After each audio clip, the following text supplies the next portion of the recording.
આજે 5-6 દિવસના પોલીસ ડિપાર્ટમેન્ટના મહેનતથી અમને જે એને મહેનત કરી છે ડિપાર્ટમેન્ટે એને અમે વધાવીએ છીએ અને આજે સતત 5 દિવસથી 500 થી 600 પોલીસ ડિપાર્ટમેન્ટની ટીમે સતત જંગલની અંદર શોધખોળ કરતા આજે નળપાણીની ગોળીથી સવારના 10 વાગે મહાદેવ ભારતીજી મળી આવ્યા છે અને હમણાં એમની તંદુરસ્તી બિલકુલ નથી. ના તંદુરસ્તના હિસાબે અમે હોસ્પિટલમાં એમને એડમિટ કર્યા છે અને કોઈ પણ જાતની પૂછપરછ હજી અમે કોઈ જાતની કઈ કરી જ નથી, શું છે શું નહીં.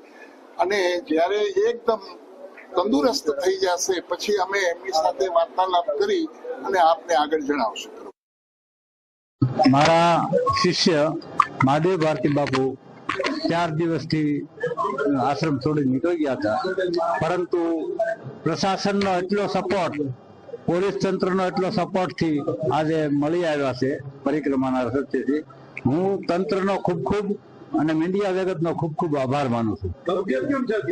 એની તબિયત અત્યારે નોર્મલ છે, સારી છે, પણ રજા અત્યારે આજે નહીં આપે, 1 દિવસ રાખશે પછી રજા આપશે. રજા આપ્યા પછી બધું ના કાંઈ નહીં, કોઈ વસ્તુ એને જણાવી નથી, કોઈ વસ્તુ જણાવી નથી એને. અત્યારે એને કીધું તબિયત મારી સારી થાય પછી વાત.